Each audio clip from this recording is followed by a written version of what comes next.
Welcome back to the Fantasy Rugby Draft podcast. Thanks for downloading, listening again. I'm Bruce Wilkinson, and joining me back from his manicure is the man primarily made of moss, Nathan Mossman. How are the nails? Yeah, thanks, Bruce. Rumours of my manicure have been greatly exaggerated. Wasn't a manicure? Pedicure. Pedicure, sure. Coral is a lovely shade, by the way. We also have another special guest joining us all the way from Cambridge, UK, the Mayor, Kuch, from Kuchartown. How's it going, Kuch? I'm going good, yeah, get some. It's good to be here. When I say here, obviously I'm not here with you. I'm here, as you say, in Cambridge, where it's cold and miserable in the depths of winter. So a depressing note to start off on for me. 2015, it's a wonderful world communication. Thanks for dragging it down. We had such an upbeat start until you came in. Early morning too, so I just to sort of really lay it on. But no, happy to be here, needless to say. Appreciate the effort getting out of the scratcher. Thanks very much. You can find Kuch's various musings of pop culture and sport at www.kuchartown.com. Kuch wrote the Drafting 101 article for us this year. We thought I'd get him on the line and go through the various points he discusses. Discussed in his manifesto, some of the strategies, and I'm sure we'll probably touch on in a league last year that we played in together. Before we get into that, though, a little bit of admin. So, Fantasy Rugby Draft is up now. The leagues are open. You can join a league or you can create one with a bunch of your mates. You can draft whenever you want. All of the online draft is open.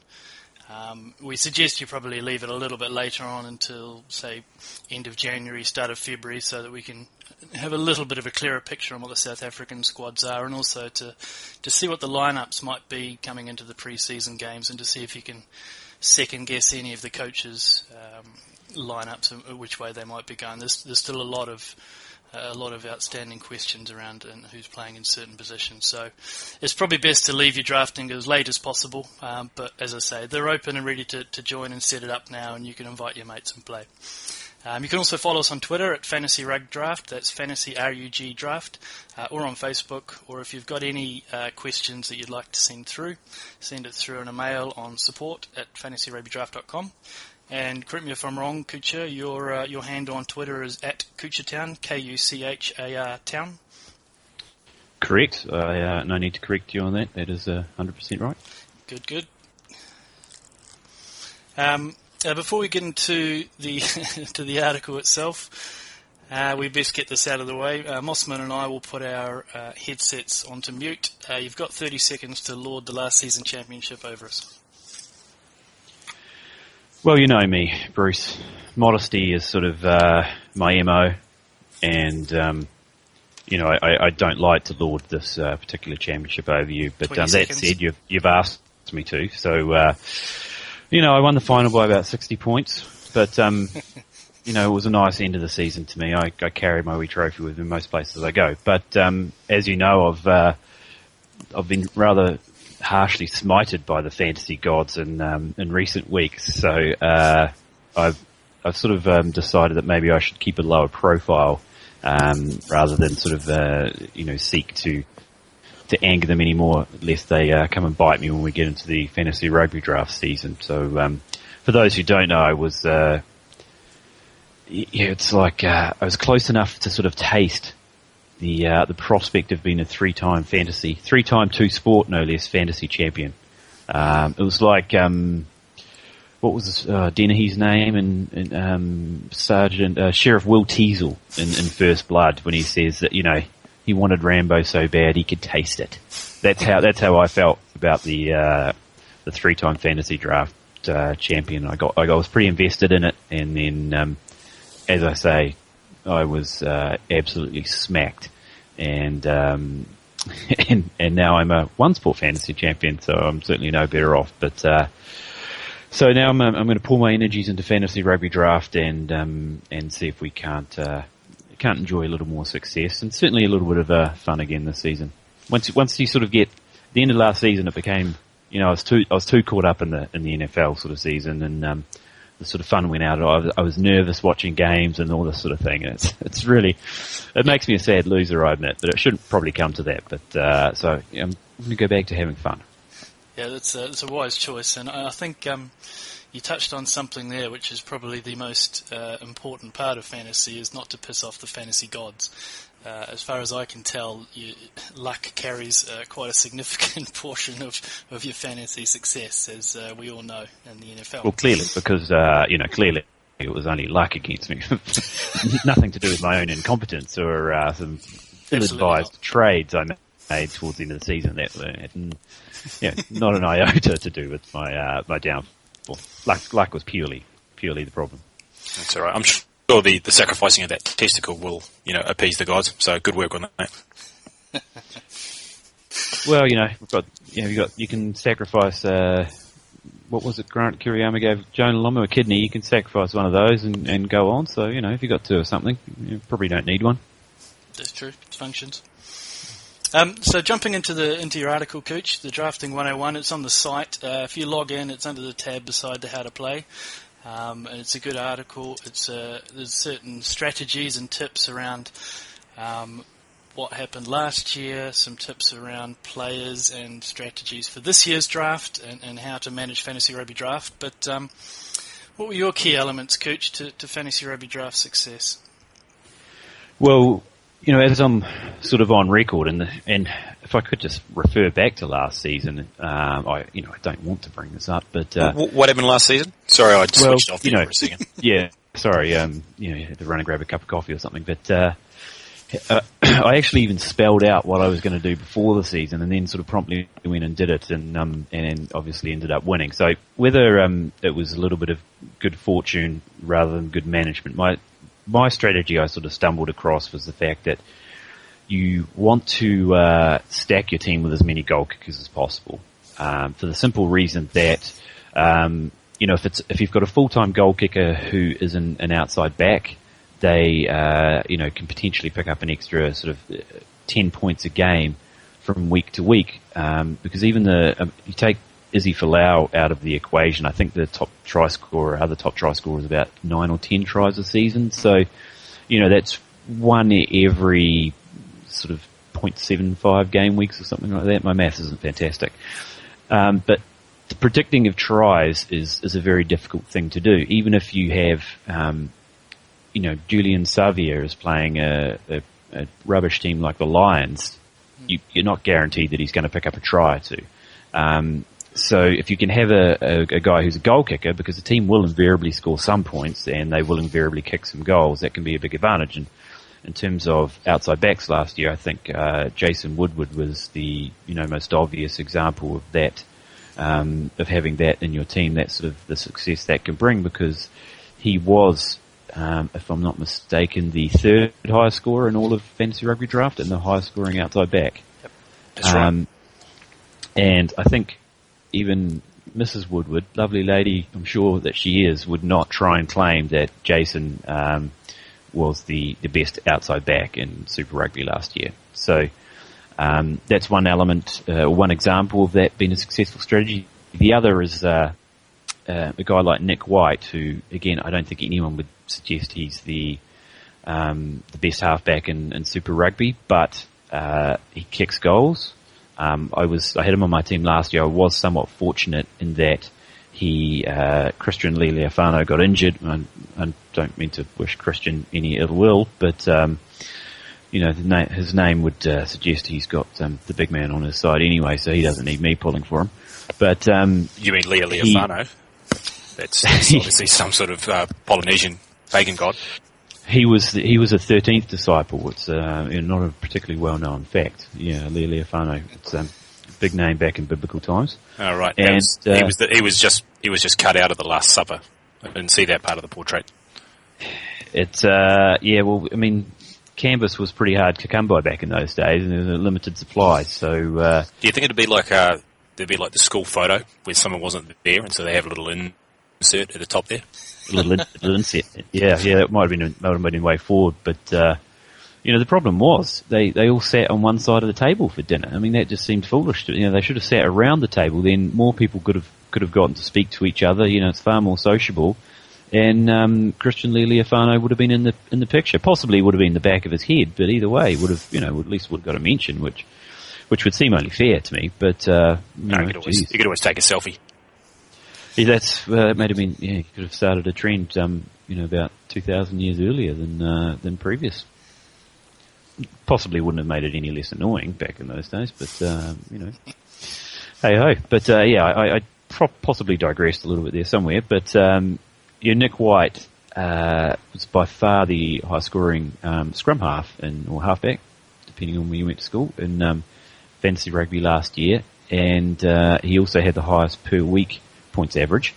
So, it just goes to show he was, just looking at the points here, his total was 196.4. The second placed halfback, Aaron Smith, was 110.7. So, full sort of 85 points ahead of the second best halfback. Now, that's a fairly significant advantage to have just going into any week. And I think it was about 3 or 4 times last year, just a final point on this particular element, whereby I had 5 guys kicking goals on my team. So the fly half, obviously, whether that was Slade or Boshoff, Nick White, as I mentioned, Mike Harris was one in midfield, Fran Stain in midfield, and then Kurtley Beale, who, although he was listed as an outside back last year, but played as a midfielder, predominantly had the odd shot at goal as well. And invariably, I would win those weeks because between those 5 goal kickers, that's probably an extra 30 points that you're picking up on goal kicking alone, which that's a fairly good advantage right off the bat. Yeah, I personally underrated the second string goal kickers or the third string goal kickers that may come into play after an injury or being rested. I think that is going to become even more important this season when we start talking about the World Cup and maybe there's some coaches resting a few players.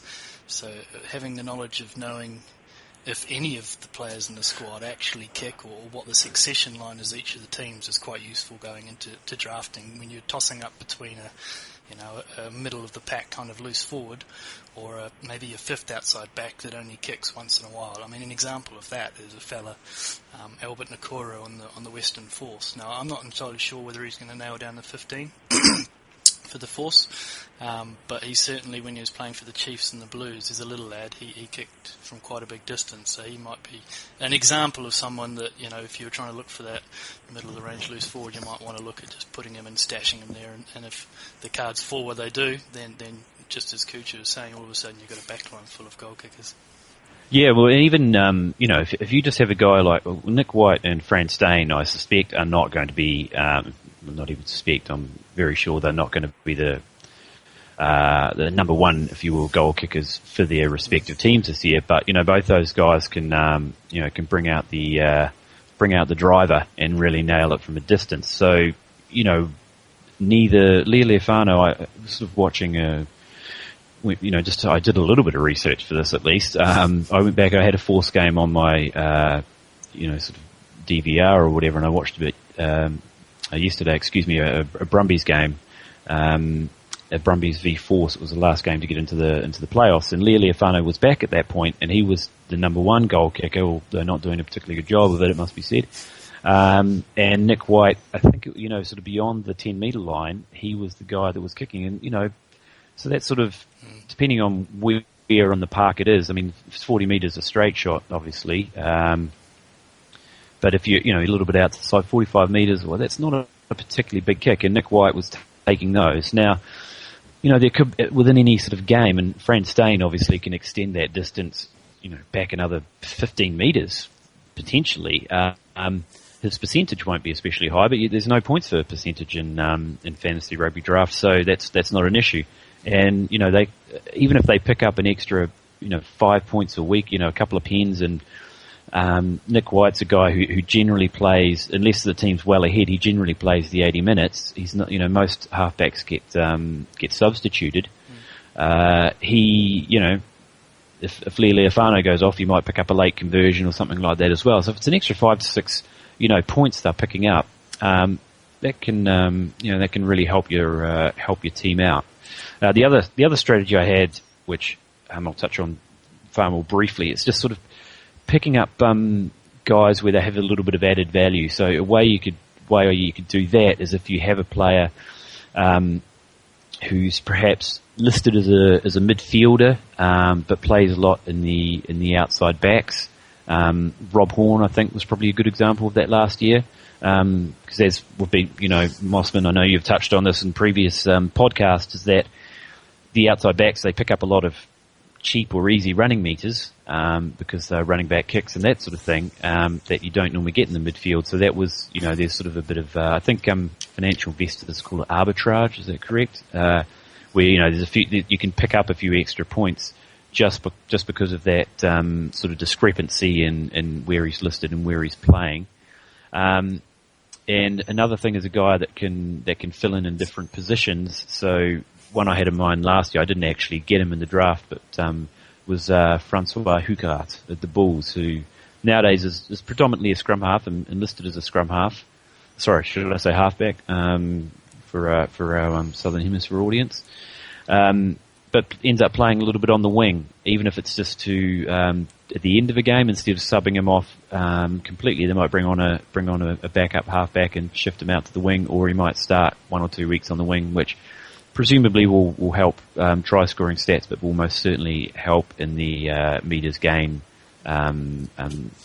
sort of side of things, which, as we've touched on, is a big part of the scoring in fantasy rugby draft. We had Andrew on from Fantasy Rugby Scout in the last podcast, and he didn't seem to have too much concern. But how much of a concern have you got with Francois Hogard going into witness protection program when Pisteros comes out of hospital, out of prison? Well, it's got to be a concern, I would say. I'm hoping, when you think he'd be able to outrun him at least. You would think that, because it's like when you come out of prison. If you're a murderer, they don't give you back your gun when you come out of prison. So, well, here you go. We confiscated this off you when you went in. So I'm assuming they won't give him back his here's your suit, here's your keys, blades. Here's your 44. So if he doesn't have his blades, I don't think he's going to be able to run particularly fast. He'll probably just have regular old prosthetic legs. So I would think I think Derek could probably outrun him. And there is also that video of the pair of them shooting guns together and stuff. So that's true. So I guess Hugard can sort of handle the steel a little bit as well. So perhaps all things being equal, he should be okay there. But I'd be more concerned with people actually starting to pay attention and him getting suspended for stomping on people's ankles and sort of that sort of thing. Absolute cheap shots, which seems to be his MO. But I don't want to appear biased, so I'll leave that at that, shall I? No, but it's a good point that you raised initially, that he does every now and again sneak off to the wing when it's not Van Sale, was it? Schroeder. One of those two comes on, and he shifts out there. So it is that certainly propels him up the rankings in the halfbacks. Looking at your number one overall draft pick, is you've chosen Bernard Foley. What was the rationale behind that, Cooch? And you're not too worried that his name's Bernard? Bernard, yeah. It's is he a Bernie, do you think, or is he a Bernard, or is he a Bernard, like the Americans like to say? Well, also, I guess Bowden's, not much more of a sort of masculine, sort of strong-sounding name. I don't know, maybe he goes by Bo or something like that, or Bodie, but either way, it's, it's not like a... Yeah, that would work. It would be far more hardcore. It's not like he's not a Brad or a Jay or something, a good, strong, solid name. So, so I've got that. While we're on the topic of criticising the top draft picks, are you going to criticise Israel? Are we going to make this into a political podcast? I would happily have Israel on my team. Political affiliations be damned. He's the prohibitive number one pick for an outside back. So no, you would most certainly have him in your team any day of the week and twice on Sunday. There you go. You heard it here, folks. You heard it here first, folks. The Mayor of Kuchartown hates Palestine. What was his Twitter handle again? Well, I see you want me to talk about Todd Blackadder at some point, so I suspect the people of Christchurch are not going to like what I have to say either. But there's been some solid Bernies over the years. I'm not sure if you've heard of this guy. There's a guy called Bernie Madoff, and he's a financial genius. Great investment scheme. Kevin Bacon's a big fan, so you can have success and be a Bernie. Bernie Lomax, obviously. I mean, those guys had a whale of a weekend at Bernie's Bernie's Place back in, it's a fantastic 80s movie. Weekend at Bernie's too, not so good, so perhaps that took some luster off the Bernard handle. But, really you're splitting hairs really between Barrett and Bernard Foley, I think, because, they're both obviously going to score heavily. Why I leaned with Foley is I just think, the Waratahs are a pretty settled outfit. He's got some really good players around him. I think the Hurricanes, this is a description that's sort of probably never been levelled at them, but it's something of an unknown quantity. Don't know what you're going to be getting from week to week. Alapati Leua are a big loss for them, and that's sort of compounded. Clive Woodward always used to say, apparently, to the England teams, you don't want to double up your mistakes. So if you make a mistake and you allow someone to clear their lines, you don't give away another penalty because you can go from being on attack to on defence in the space of 30 seconds. So the Hurricanes, having lost Leua, also lost Tim Bateman, who I've always been a pretty big fan of. He's a very solid player. Not necessarily a high scorer in Fantasy Rugby Draft, but he can certainly help those guys around him to score more heavily. When you were talking about the double hit, I thought you were going to say they lost Leua and picked up Nonu. Well, you always remember Nonu is, sort of not a fantastic sort of Super Rugby player, but I went back and checked his stats last year, and they weren't all bad for the Blues. So perhaps I'm being some sort of my immediate recollection is prejudicing what the stats are actually telling us on Nonu. So he'll be obviously a big buy for him. Yeah. Foley, he's got, some real strike weapons out wide, a good ball carrying forward pack. He's a good goal kicker. He's sort of an all or nothing guy. When it goes wrong, it can go pretty spectacularly wrong. There's probably no getting around the fact that he missed a fairly simple shot at goal against Ireland last year, which, it was in an early stage of the game, but the difference at the end ultimately meant that his missed kick, and he missed a pretty easy conversion too, I think, would have won them the game if he'd nailed those points. So, there's that. There's a bit of an issue, but, goal kicking aside, his form was pretty good on the Wallabies tour. I'm expecting he's feeling fairly good about life. They're the defending champs, so I just sort of thought he'd hit the ground running, and that's why I would have him slightly above Beauden Barrett as the number one pick for this year. There's something to be said about a settled team as well, and the Waratahs do seem to have a fairly settled team. There's a couple of losses in the tight five that they have, but for the most part, they're just going to be looking at the same team, the same combinations, and trying to blood a few youngsters that have played quite well in the under-19s. Certainly, losing Mark Hammett will be a great help for the Hurricanes. I'm not sure if I totally agree with that, but certainly there's no getting around the fact that in the 3 years he was there, they didn't get anywhere near the sort of, they got near the playoffs last year, but they certainly didn't make the playoffs, and it's actually easier to make the playoffs these days than it has been previously, and he sort of, rather defiantly when he left, sort of said, the team's in much better shape now than it was when I took them over. I guess there's structures in place and that sort of stuff in the background he was referring to, but I'm not sure all Hurricanes fans would be totally in agreement with that rationale on his behalf. But as you say, the Hurricanes, new coaching staff coming in, less settled lineup. That's why I would sort of look at the Waratahs there. They've also got Peter Beetham coming back from injury, missed a lot of time last year. He's a pretty useful player, and that big tank of a lad, Nayan Navarro. Did I get that even? I can't wait till Phil Kearns has to pronounce that. I remember back in the days when Joe Rokithoko would come along, he'd pronounce his name differently every time. One minute it'd be Rokikoko, and then it'd be Rokitho, and every 5 minutes it was different.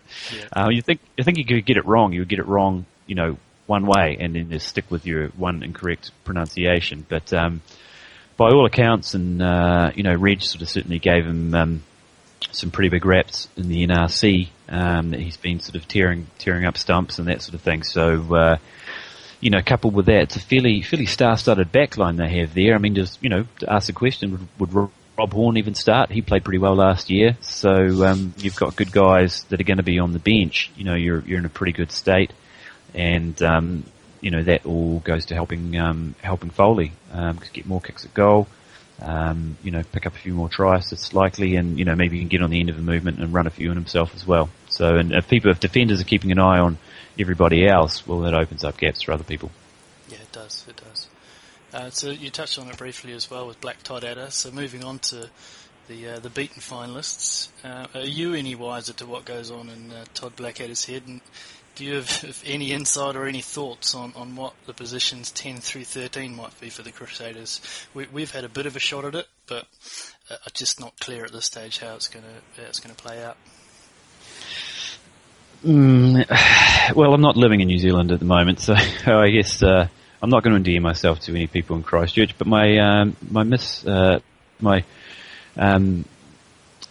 sort of put out a disclaimer and say I'm a Crusaders fan, always have been, and that sort of thing. So what I say with love, and I say in the best interest of the team. I don't, want to slag off the Crusaders or their coach or anything. But this is going to sound like, the moment someone says to you, they preface a sentence with a comment like, "Look, I'm not racist," but you can be damn sure they're about to say something very racist. Well, I don't want to slag off the Crusaders head coach, but I don't have a huge amount of faith in him. He was a project when he got the job. He wouldn't have been hired by any other franchise in New Zealand. He was hired simply because his name was Todd Blackadder and it was the Crusaders, and he'd been a big contributor to the Canterbury Rugby and the Crusaders in general previously. So maybe he deserved that. But if his name was indeed Black Todd Adder, as Stu Wilson used to love to call him, while he was potentially sipping gin and tonics on the sideline, but he wouldn't have got the gig. He came from, I haven't sort of checked these, but my memory serves, he had a couple of years coaching at Edinburgh, where I think it was still the Pro 10 in those days, they were very middle of the pack. There wasn't any sort of vast improvement in their rankings when he was coaching. He had, I think, a couple of years as Scotland forward coach, where I think one year they finished dead last. They went through the season unvictorious. Is that the opposite of undefeated? Would you just say they went through the season defeated? They didn't win a single game. And I think the other year they, if indeed I had my years right, they won one game against Italy. So either way, in that period, Scotland were not good. He then came home and was sort of gifted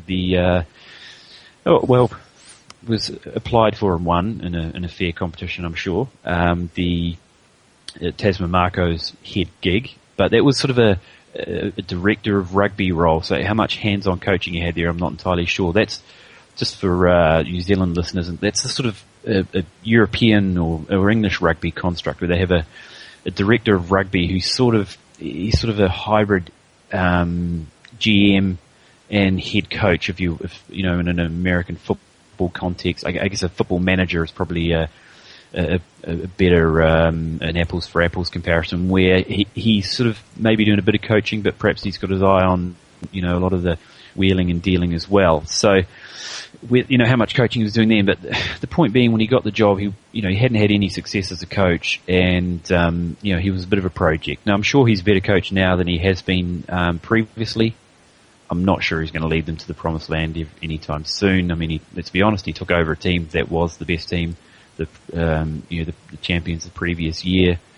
They obviously haven't quite gotten back to that yet. He's handed a great team every year because Canterbury produced a lot of good players. The Canterbury Rugby Union recruit well. They get a bit of experience at ITM Cup, and then they come into the Crusaders mix. It's not like he's Jamie Joseph having to scratch around to get together a team every year. So they should do well. On paper, they're pretty much always the best team in the country. In New Zealand, at least. The Chiefs maybe had a claim on that, but perhaps have a claim on that this year and maybe once during their championship run. But most years the Crusaders are as good as anyone else. They just don't end up winning. So with that sort of, I'm not going to give out my address over the phone, over this call here, because I don't really want bags of dog shit turning up on my doorstep with the return addresses from Christchurch. Isn't that considered a gift down there, though? Well, it's a sign of affection, isn't it? we Southerners, we do things a little bit different, Mossman. So, I'm not sure what you guys in, up in the Waikato region do to show affection, but, there can be no sort of, closer connection than sharing bodily fluids or bodily, produce with people. And, that's it's bodily waste, I guess. So, it's like people in Calcutta, they live very close together. They share bodily waste in their the drains running past their houses every day. And, I think you'd struggle to find a tighter knit community. So, there you go. Indeed. So looking at the makeup of the team, there's quite a bit of discussion around Carter and where he'll play, and Slade, and they've also got Tom Taylor in the mix, and Robbie Fruin coming back as well. So, what are your views on how that backline will pan out? Do you think it'll be similar to the end of last year where Crotty goes out one, or do you think that Shag will say to Black Todd Adder that I want DC there for the duration? Yeah, it's an interesting one. I don't know. My thought would be, as you mentioned, that they would try and sort of shoehorn the best of the three players they have in those positions into the starting lineup. So to me, that would mean Carter, Slade, and Crotty. Going back through the stats, Crotty actually, because I look at Crotty as he's sort of a solid player. You wouldn't say spectacular, but he actually scored pretty well in Fantasy Rugby Draft last year, which surprised me a little bit. For my money, I would, wouldn't touch those the Crusader fly halves with the barge pole. I just think there's just too much, doubt there. I mean, as you say, who is going to start? Week to week, if you've got two players as well, it opens up the opportunity to rest guys. Who's, even if you pick the correct starter, are they both? Who's going to be doing the goal kicking? And you can't afford in Fantasy Rugby Draft to have a fly half who's not kicking goals.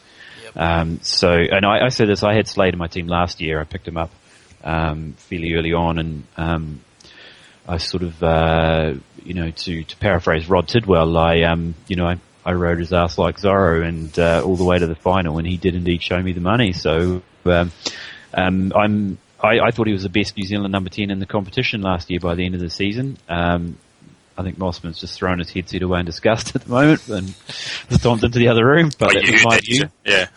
Yeah, and it's good for the sound quality. You're talking about All Black winger Colin Slade, right? And that's the thing; he's an outstanding winger as well. What can't he do? Cruden started off the season fantastically well. I think Bowden Barrett was probably the best through the middle of the season, but I think Slade, once he got the position, he came storming home. But the question remains, I don't expect they're going to get much out of Robbie Fruin. Bringing him back seems a strange decision to me, given they basically let him go a couple of years ago. And even when they had him there, he obviously has fitness issues, and you could tell he wasn't particularly fit, but you could just, just use him for what he's good at. He's just a big lump of a lad. Get him to hit the ball up sort of thing in midfield, but they just sort of seem to be avoiding him a lot of the time. And if you're doing that, what's really the point of having him on the pitch? You could say, look, this is not under 16 rugby where everyone, looks up at the big lad in the middle of the back line, and everyone's like, okay, watch out for him. So you can run a couple of dummy moves around him. These guys have film and all that sort of thing, so they can see if you're not using a guy. The defence is not going to pay much attention to him as well. So I would expect. We talked about him on one of the other podcasts, and yeah, totally agree. It is a strange move. I can't see him being fantasy relevant, and he's had a number of bites of the cherry, and yeah, I wouldn't go near him either. I think they might. I think they're probably going to use him off the bench, like the last 20 minutes. I think they're going to be quite. See if cart it up a wee bit and see if we can get some busts or some line breaks if they need him. I think he might be more used now in the Isatola marker kind of in the range there. Yeah, well, I suppose it might depend on the it might depend on the state of the game, and Crusaders, you'd imagine, would be up in most games. And is he the kind of guy you want to bring on to shut a game down? Yeah, exactly. Not for me. Not for me too. No, but, he from what I saw of him in the ITM Cup last year, he was hardly, going gangbusters there either. So, with this, it's unfortunate because he's obviously a very talented guy, and he's a big lump of a lad. I saw him in Wellington Airport a couple of years ago. I think he was wearing a Kobe Bryant Lakers shirt though, so you'd have to question sort of that side of things. But he's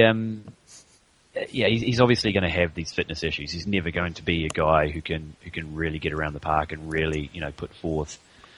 He's never going to lead you in carries or anything like that, or certainly tackles. So in that respect, if he is just coming off the bench, okay, maybe he can be a relevant guy for the Crusaders. I mean, as we've said, we have our doubts, but he's certainly not going to be relevant in fantasy. Coming off the bench for the last 20 minutes is, if he's going to be your fifth or sixth midfielder picked, maybe you might scramble some value out of him some weeks, but I would sort of steer fairly well clear. So there's not going to be a great many Crusaders back, certainly in my lineup. I wouldn't think outside of perhaps Ndolo and Dag, but that's a good point you raised about Slade as well, because he's got big upside. So when he plays, he regularly a couple of times he slotted in a couple of 40-point performances, which will inevitably win your game week. But where you're going to have to get Colin Slade this year is probably round 1 or round 2 in the draft. And something I've learned over the years is that you certainly can't win your fantasy league based on your first round draft pick, but you can lose it if you pick a wrong person or if you pick a fairly risky. So I'm a bit more risk averse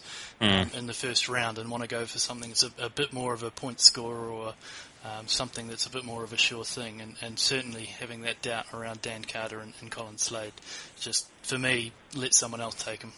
Yeah, he's not going to be on any of my teams. Not going that high. No. Well, yeah, that's the thing. If he slips, if everyone hears this and thinks, well, hell, I'm steering well clear of Colin Slade, and for whatever reason he slips to the 6th or 7th round, well, then he does provide value because he can at least be a sort of a backup option for you, and he may really come up roses. But Dan Carter's injury history, touch wood, is not fantastic either. So there is perhaps that to keep in the back of your mind. But if you, as you say, Bruce, if you blow your first round pick and you don't get yourself a very very high scoring outside back or a very good number 10 who's going to kick goals and start most weeks, you're pretty much done and dusted, I would suggest. You're up against it. We must move on, looking at the time. So this year we've introduced what they call the waiver wire, which means that picking up free agents isn't just about who's first online on Monday morning. So players go on to waivers during the game week lock, and anyone can request to pick up that free agent using the same process, the add cut, at any time during the game week. Only it won't get immediately added to your player's lineup. So on Tuesday night, what happens if there are two managers that put in a request for, say, just put an example, James Lowe's a free agent for whatever reason. If two players in the same league put a request in for him, whoever's got the highest waiver ranking will be awarded that player. And the waiver ranking is either based on the reverse of your draft order or it's based on the overall rankings of the league table. So the person with the worst record has the highest waiver ranking, so they have first pick on who they want to see after each weekend. It's actually fairly straightforward once you get into it and once you've done it a few weekends. It's certainly a lot easier than me trying to explain it. But Cooch, you had a few wins last season, picking up some free agents. Have you got any tips or strategies around free agents, or was it and the waiver wire and how it works, or was it just a bit of a dart at a dartboard? Well, again, I'd like to say it's a highly evolved strategy on my behalf, of course, but you need to excuse me. You need to take a bit of a flyer occasionally. I think acting quickly is the one piece of advice I would give. I mean, an example is I sort of watched it was the first 1 or 2 rounds last year. There was just the South Africans playing, and Marnitz Boshoff, who I freely admit I'd never heard of prior to that, and it was his Super Rugby debut. Came in and he was kicking goals and drop goals and all over the shop, and so I thought, well, I'm just going to snap this guy up, in part because my the fly half I drafted was Johan Husson, who I'd had the previous year, and he's a very good player. I picked him the previous year, and I thought he was a great pick, and he got injured in training of all places, missed most of the season, so I swore I'd never pick him again. But then the way the draft went, it was really my only option. So I wasn't completely sold on him. I thought another number 10 would go well. So I grabbed Bosch off, and he did indeed go well for me, and I actually picked up Slade later on in the season as well. And just to slightly go off track here, I then managed to, I kept three number 10s on my team for a few weeks, and I managed to, when it came down to a fact where, injuries weren't likely to be, we're getting towards the end of the season, unlikely to have all three get injured, I managed to flip Johan Husson to yourself, actually, Bruce, for Tom English, who ended up scoring, who was a great, sort of third outside back pickup for me and scored about 18 points in the final. So my point will be that act fast. Don't wait to see, is this a trend? Is this guy, is he going to flame out in another week? We're not the actual GMs. We don't actually have to pay these guys. It doesn't cost you anything to have him on your roster. And there's no point keeping lots of backup loose forwards and front rows and locks and that sort of thing. So I would say, particularly in a pivotal position like fly half or outside back or even midfielder, if there's a guy that, really comes in and lights it up for a week, just grab him and, put him on your bench for a week and see if it's an actual trend or if he was just a sort of a comet blazing across the sky very briefly. And if he is indeed a keeper, well then, you've got to jump on the opposition because you've picked up a guy who no one else perhaps saw coming, and he's an extra point scorer. Yeah, that's a good point. So a lot of the leagues will be based. The waiver wire will be based on the reverse of the overall rankings. So each week it resets based on the rankings. So if you burn your number one pick and you're last 1 week, the next week if you're still last, you get the one pick again. Whereas there is an option to do the reverse of the draft order, which doesn't reset, and that adds a lot more strategy. So if you burn if your number one waiver ranking, you burn that on a player for 1 week, you drop to 10, and it doesn't reset until all the other 9 league managers ahead of you have picked. So there's a bit more strategy around saying, okay, this guy's good. Is he good enough? Is there someone else? Do I need to keep that up my sleeve? Because it's almost like it's almost a free hit at some point to know that you've got a good player sitting on your bench, up your wings if you've got that number one waiver wire. Again, my sort of philosophy is, second rows and or locks, which you prefer to call them, and loose forwards pretty much interchangeable. You can plug decent guys in as long as the guy's starting essentially as a second row. I mean, the difference between a top guy and a jag is fairly minimal, really. So keep those, your bench spots open for guys that are going to score heavily. Yeah, Mossman and I talked about that in a previous podcast, the idea of the replacement level.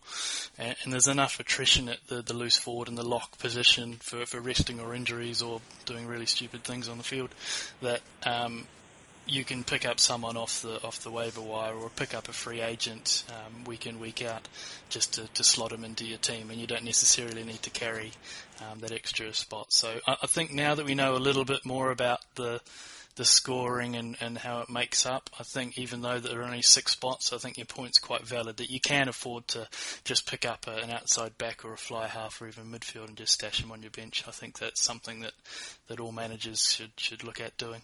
I think at some point as well we'd probably have a closer look at those stats and when you're talking about interchangeable loose forwards, maybe seeing if there's some sort of trend that you can jump on, are they better at home, are they better against certain teams, or playing in a certain country, and that's, I'm sure, something that we'll analyse and touch on at a later date. Yep, indeed, absolutely. Setting aside, Cooch, that you have two of your fellow Straven Road league managers on the pod for a second, which players are you going to be targeting this season, and do you have a sense or a feel for which round they may fall in the draft?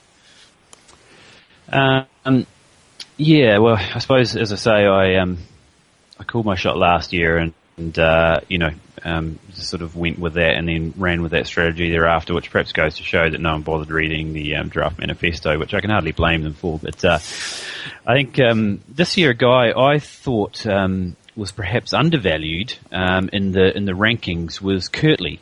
Now, we sort of touched on it previously, but he was listed as an outside back last year and played mostly in the midfield. Now, ordinarily that would be a problem. You would prefer a guy to go the other way because outside backs generally score more heavily. But running the sort of figures through, this year he's ranked, I think, 38th overall and as the 9th midfielder. Now, last year, in terms of these are outside back rankings, he ranked 4th in tries scored, 4th in points scored, 1st in try assists, 11th in metres gained, 7th in clean breaks, and 4th in offloads for outside backs. If you extrapolate those figures over to what he would have, if he was ranked as a midfielder, he would have been ranked 1st in tries scored, 2nd in overall points scored, 1st obviously in try assists, 2nd in metres gained, 5th equal in clean breaks, and 3rd in offloads. So this year he's listed as a midfielder. I have no reason to sort of think there's going to be a dramatic fall off in his production. If anything, I would expect he could potentially get better. I mean, the one thing, the concern I do have with the Waratahs is it's a stupid one because, these sort of esoteric things are, impossible to predict and, there's no sort of karma gods or anything like that. But they were pretty fortunate with injuries and stuff last year. I mean, Dave Dennis was sort of the only really sort of notable one. Beetham was out for a while, but they had plenty of cover in the outside back, so it wasn't an issue. So maybe if a couple of guys fall over there, it could be an issue. But, I think he's listed as a midfielder this year, as in last year. He played, I think, a couple of games, fullback on the wing this year. That'll help with his running meters as well. But it's a guy like, Fekatoa last year obviously had a huge amount of running meters and scored a lot of tries. Now, he's a very good player, obviously, so I assume that's going to continue, but my feeling is he's going to come back to the mean a little bit. So I think, Kirtley at that 38th spot overall, which sort of takes you into sort of the 3rd, 4th round territory, could be a pretty handy pickup. I would certainly consider sort of taking him a little bit earlier, which is going to be a waste of time now, obviously, that I've told you guys that I was planning on doing that. But, he'd be a guy who'd provide you with pretty good value, I think. Getting him, if you can get him in the 3rd round, that will be a pretty good pickup. If you get him any later than that, it's an absolute steal. He's just signed another 1-year deal as well to stay on. So I don't know if that's not for nothing, but he got an extra year with Daryl Gibson as well there to improve and keep his head about him. So I think that's quite a good pick out there. Yeah, an additional bonus is they haven't, the Waratahs didn't bring in James O'Connor to sort of help get in trouble. So, again, addition by subtraction almost there. He is a guy, Bill Simmons always talks about this sort of thing, guys in contract years and all this sort of thing, and how much is in that I don't really know, but there's the obvious carrot of a World Cup coming up, and if he does well there, he can secure himself a fairly juicy deal. It doesn't have to be with the Australian Rugby Union, of course, could be elsewhere, but if he's not highly motivated this year, he's never going to be, and I have no reason to think he won't be. So that's one guy. Do you want a few other guys that I'm looking at? Or you've got a couple more minutes, yep. I think Nick White, again, as a scrum half, is a guy I'd look at. He's probably not going to be the lead, he won't be the number one goal kicker this year, but he will have a few pops from distance.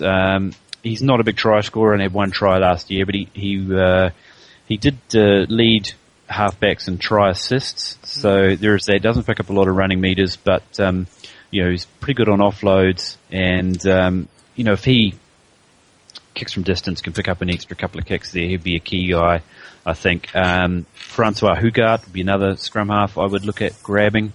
He was 5th in total points last year, and he had missed a bit of time with injury, I seem to recall. But he was 1st in metres gained, obviously. I think playing on the wing played a large part in that, being able to pick up those extra meters. But in terms of the halfbacks, I'm advising people to maybe trade up as such, but perhaps pick these guys a little bit earlier because they are difference makers in the position. Aside from, those two guys, Aaron Smith, I'm just going off the top of my head here, and Will Genia, perhaps I'm assuming a bit of a return to form for him this year. I wouldn't go diving in on a halfback particularly early on in your draft, because I mean, outside of those four guys, the rest of them are Jags. I think good players, but they're not going to make a huge difference in terms of fantasy rugby draft points from week to week. You're much better off having another high scoring outside back or midfielder or something there. And the other guy, Reg touched on it as well. Reg from Green and Gold Rugby. Adam Thompson, he's just his last year for the Highlanders. I mean, he was there. He just did everything for them. He was a ball carrier, line out forward, won turnovers, tireless tackler, and I guess there's nothing to say. I have no evidence to suggest that he's going to be playing at the same level after a couple of years in Japan, but generally speaking, guys that go to Japan come back in much better shape than those that have been thrashed to death in Europe, which is one reason I would not like that high on Jose Aguirre this year. So I think Thompson could be one, and both Damien Dielenda and Juan Duyong. I think with sadly, obviously, the Springbok skipper, whose name is thank you, out for the season. Well, he's certainly out for the Super Rugby season. I mean, those guys both actually scored pretty heavily last year. I think Delenda, who I think he might have had a stint or two on the wing as well, but he was fourth in midfielder points, and Juan de Jong was actually 11th, which really surprised me when I saw that. So with De Villiers out of the picture, I suspect both of those guys are going to score pretty heavily. And a fly half guy, I think maybe you could pick up late, who's a pretty handy guy. I saw he's ranked 33rd overall with C.S. Everson. So one strategy, I think, maybe to if you want to go, most people in the first round will go in on a goal kicking fly half. If you've got the stones to do it, you can sort of jump in on a guy like Mike Harris, who I think my understanding is at the Melbourne Rebels is probably going to play in the number 10 shirt, but either way he's going to be kicking goals and he's going to be on the field most weeks. Might get a run at fullback, which will help his running meters. So he'd be him, and obviously I mentioned Kirtley as well. As midfielders, you may want to have a bit of a dart on early, but and then you can look to perhaps on the way back through the draft you can pick up Everson as your fly half. I'd only advise that if you're drafting sort of later and you're one of the later drafters, because early on, it makes sense to go for a Barrett or a Foley or Cruden or Andrew Pollard, or if you want to go outside backs, Falau and perhaps Ndolo or Sevilla. But if you are drafting a little bit later and can't get one of those absolute marquee guys, then taking a midfielder and a guy like Eberson, he's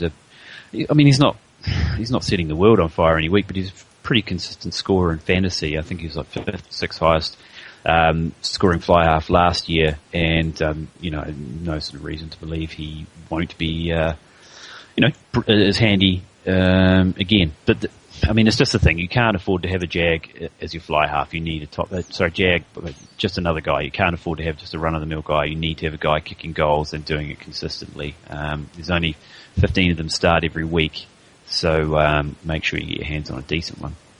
Yep. No, those are all great tips. I think we also have our doubts about Jose Aguirre, and when we touched on James Lowe for that instance being quite successful. But we loved Adam Thompson. When he left from the Highlanders, he ranged wide a lot of the time, and he was picking up a lot of tries. So it'll be really interesting to see how the Reds use him, because if he can get halfway back to how the Highlanders use him, there's going to be a lot of meters and there's going to be a lot of line busts in there to jump on, and that's usually what separates a lot of players in fantasy rugby draft. Yeah, he could. It honestly wouldn't surprise me if he's a high scoring loose forward in the whole competition this year, because I sort of talk about you want a guy who's a two-tool sort of a player. So whether that's running yards and tackles or turnovers, lineouts, whatever, he does kind of a little bit of everything. And the way he plays the game will most certainly sort of mesh well with the way the Reds play, I expect. And they've got a fairly, I'm not entirely sure how their backline is going to sort of be sorted out, but I think it's going to be a fairly star-studded lineup at least, and they should be exciting to watch. And Thompson could be a big beneficiary of that. But my only word of caution, apart from, as we say, he's coming back from Japan, will be that they've got Schatz and Eddie Quirk there, and obviously Liam Gills. So quite where does he slot in? He's a pretty fit guy, though. I mean, it wouldn't surprise me if he, if any of those guys, I guess between Schatz and Quirk, if he's sort of finishing games most weeks. But I would expect he would, sort of slot onto the blind side, and they'd keep Schatz at 8 and perhaps bring, Quirk off the bench, who, I assume he's still got that horrible ginger beard to go with his horrible ginger mullet. So, someone like that deserves to be demoted to the bench, I would say. He looks like the freaking Kid Rock of rugby, for God's sake. I mean, take a look at yourself, lad, please. Okay, that's probably about all time we have for today. Mossman, I was going to ask you, mate, did you have any questions for the man in Cambridge, or did you have pull him up on anything that he's got in his article that kind of stuck out for you? No. Sorry, guys, I was looking at something else. No, that's all right. When you were saying you were talking about John de Villiers being out, and I didn't know. I was just looking it up, and I was just watching the video. Christ, that's a bad one. I thought you were really setting me up for a hospital pass there, Bruce, because that was not on my production notes. Oh, sorry, look behind the curtain. We do actually do a little bit of preparation here. It's not all off the bat. We're not sitting here drinking beer. Well, I'm not anyway, but it's, before 10 o'clock in the morning, so that would be a bit of a worry if I was. But I thought, oh, crap, he's obviously got some prepared answer here, and I have had no sort of premonition of what's coming, and I'm going to be taken to task. But mercifully, he was busy. I'm sure, looking more at internet porn rather than John de Villiers' injury. I suppose that's rugby player porn, isn't it? Sort of looking at those sort of clips. But it was those kind of clips are the ones that you don't really want to watch them, but then you just watch them anyway. Car crash, can't. Yeah, it's like pretty horrible. The one in Michigan, that 150 car pile cup yesterday. That's an interesting watch. Oh, is it? I haven't seen that. It's like the one where the pictures of Kim Kardashian getting her boobs and can we say nether regions out on. It's kind of like, well, there can't be too many blokes over a certain age on the face of the planet, or certainly in the Western world, that have not seen Kim Kardashian naked and doing some even more, sort of slightly degrading things, and yet it's on the internet and you feel like you have to look at it. It's kind of like, well, I've seen this all before, and she's ultimately still a talentless idiot, but still have to take a look for whatever reason. Folks, look at the range we have on the podcast, from Jean de Villiers to Kim Kardashian. We'll cover it all here. Any question is not a good question. That's about all time we have for today. I wanted to thank you, Kucha, for pulling in, getting up out of bed. We really do appreciate it. Some good input, and thanks for putting your thoughts on as a one-time champion of Fantasy Rugby Draft. They'll be invaluable for the listeners out there. One-time champion felt like a shot, to be honest. Like I was one and done. It was late. I am still the champion until the end of the season, I suppose, until I am dethroned. But no problem. Happy to do it, no doubt. Good man. A quick reminder also how to contact us. So, as I say, the site's live on www.fantasyrugbydraft.com. You can follow us on Twitter at Fantasy Rug Draft. That's Fantasy RUG Draft, or on Facebook. If you have any questions, drop us a mail on support@fantasyrugbydraft.com. That's all we have time for today. Thanks for listening. I'm Bruce Wilkinson. He's Nathan Mossman, the future theoretical champion of this league. El Tio Rapido.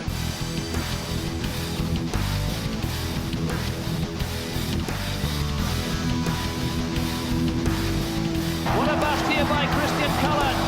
Plenty of support, and what a dummy!